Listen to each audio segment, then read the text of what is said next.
जय श्री राम। आप सभी का हमारे YouTube चैनल पे बहुत बहुत स्वागत है।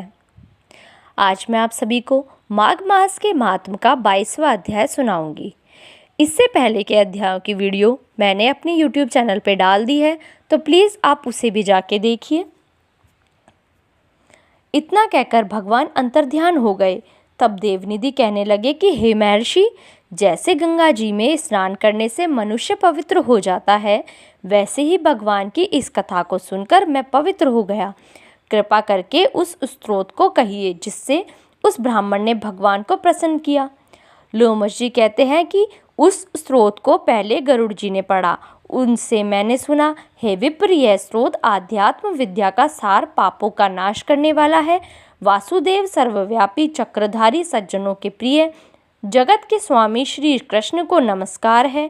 जब स्तुति करने वाला विचार करे कि सभी जगत विष्णुमय है, तो किसकी स्तुति की जाए?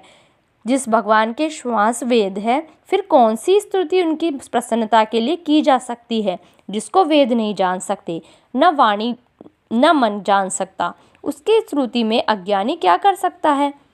सारा चर अचर संसार जिसकी माया से चक्र की तरह घूम रहा है, इसी से ही प्रभु आप चक्रधारी कहलाते हो। ब्रह्मा विष्णु आप ही हो। सारे संसार को उत्पन्न करने वाले ब्रह्मा को भी आप उत्पन्न करने वाले हो। जब जीव शरीर को धारण करता है, तब उसमें ज्ञान उत्पन्न होता है।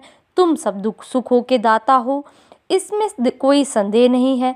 आपसे संपूर्ण सुखों को देने वाली बुद्धि उत्पन्न होती है। आप ही 5 कर्मेंद्रियों, पंच महाभूत तथा मन के विविध भाव हो। ब्रह्मा विष्णु रुद्र की कल्पना से आप संसार की कल्पना इसी प्रकार करते हो, जैसे पिता पुत्री की। कवियों में जो रूप शोभा देता है, उन निर्गुण विष्णु भगवान को मैं नमस्कार करता हूँ। जिसमें ज्ञान रखने से श्रुतियों में कहे हुए कर्मों को लोग करते हैं, उस परम ब्रह्म को मैं नमस्कार करता हूँ। मैं उस सतरूप हरि को, जिसको योगी लोग सब प्राणियों में आत्मरूप में देखते हैं, परम उपासना करते हैं, जिसको अद्वैत कहते हुए गाते हैं और यज्ञ करते हैं, उस माधव भगवान को मैं नमस्कार करता हूँ। मनुष्य को माया तथा मोह में पैदा हुए विचित्र आभास, अहंकार तथा ममता को जानकर खो देते हैं, उन भगवान को मैं नमस्कार करता हूँ। संसार में मनुष्य के मोहरूपी वायु से सदा भभकने वाली ज्वाला आपके चरण कमल की छाया पहुँचने से नहीं जलाती। जिसके स्मरण मात्र से मोह, अज्ञान, रोग, दुख दूर हो जाते हैं, उस अनंत रूप को नमस्कार करता हूँ। जिसमें मिल जाने पर और किसी दूसरे की इच्छा नहीं रहती, जिसको जानकर अद्वैतवादी आत्मा को देखते हैं। यदि विष्णु शब्द का अर्थ और उसके विषय का ज्ञान एक ही होता, तो इस सत्य से हे माधव, इस संसार की माया में फंसकर तेरे ही ध्यान में रत रहता। यदि वेदांत दर्शन में भगवान सारे संसार में व्याप्त हैं, तो इसी सत्य से भगवान में भरी निर्विघ्न भक्ति हो। जो बीज नहीं है, तो बिना बीज के स्वयं विद्यमान है, सो वह विष्णु भगवान रूपी रंग से हमारे बीज के टुकड़े टुकड़े को, जो सृष्टि स्थिति तथा लय के लिए ब्रह्मा विष्णु महेश 3 रूप धारण करते हैं और कार्य में सत रज और तम इन तीनों गुणों में विद्यमान है, वह भगवान मुझ पर प्रसन्न हो। जो प्राणियों के हृदय रूपी मंदिर में निर्मल देव वास करते हैं, वह भगवान मुझ पर प्रसन्न हो। जो अविद्यापूर्ण संसार का त्याग करता है, जगन में आप हो, आपका बनाया हुआ विश्व आनंद करता है, आपके त्याग करने पर अपवित्र हो जाता है, उसका साथ करने पर भी तुम बिना साथ के बने रहते हो। विकार रहित, जिनके चावार्क पंचभूत योग से पैदा हुआ चैतन्य मानते हुए उपासना करते हैं। जैन लोग आपके शरीर का परिणाम मानते हैं और सांख्यवादी तुम्ही को प्रकृति से परे पुरुष मानकर ध्यान करते हैं। जन्म इत्यादि से रहित चैतन्य रूप सदा आनंद स्वरूप उपनिषद जिसकी महिमा गाते हैं। आकाश आदि पंच महाभूत, देह, मन, बुद्धि, इंद्रियां, सब कुछ तुम ही हो, तुमसे अलग और कुछ नहीं। तुम ही सब प्राणियों को उत्पन्न करने वाले हो और मुझको शरण देने वाले हो। तुम अग्नि, रवि, इंद्र, होम, मंत्र किया तथा फल सब तुम ही हो। कर्म के फल देने वाले बैकुंठ में तुम्हारे सिवाय कोई नहीं है। मैं तुम्हारी शरण में हूँ। सब प्राणियों के हेतु तथा उनको शरण देने वाले तुम ही हो। जैसे युवा पुरुष की युवती में और युवती की युवा में प्रीति होती है, वैसे मेरी प्रीति तुम में हो। जो पापी भी आपको प्रणाम करता हो, उसको यमदूत ऐसे नहीं देखते हैं जैसे उल्लू सूर्य को। प्रत्येक पाप मनुष्य को उस समय तक ही सुख देते हैं जब तक वह आपके चरण कमलों का सहारा नहीं ले कर सकते तथा गतियों भी स्पर्श नहीं करती, जो इंद्रियों के वशीभूत नहीं है, जिनका बड़े बड़े मुनि लोग साक्षात नहीं कर सकते, उन भगवान को मैं नमस्कार करता हूँ। जितने ज्ञान रूपी सुंदर गुण है, जिन्होंने सुख स्वरूप मोक्ष रूपी लक्ष्मी का आलिंगन किया, जिन्होंने आत्मस्वरूप सुख भोगा और जिन्होंने ध्यान रूप से मृत्यु को वश में कर लिया, ऐसे मुनियों से सेवित भगवान को नमस्कार है।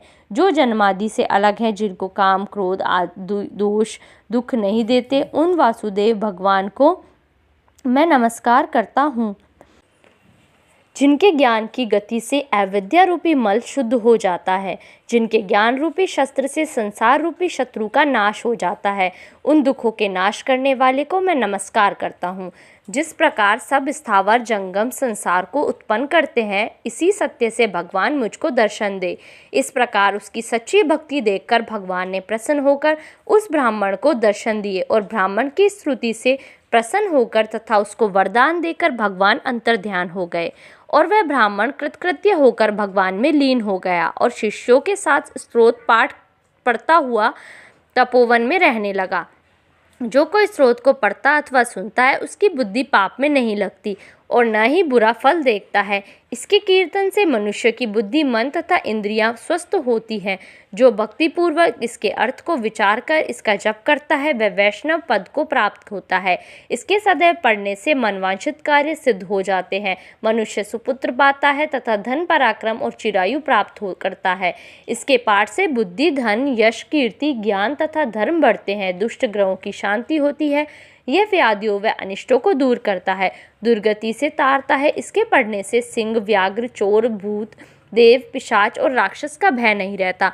जो भगवान का पूजन करके इस स्रोत को पढ़ता है, वह पापों से ऐसे ही अलग रहता है जैसे जल पंख से कमल।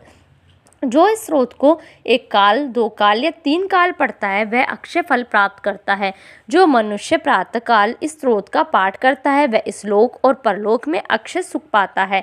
वैद्युति का बनाया हुआ यह स्रोत भगवान को अत्यंत प्रिय है और भगवान के दर्शन कराने वाला है।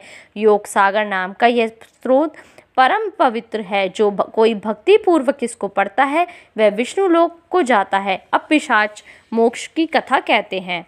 धन्यवाद। इस वीडियो में बस इतना ही।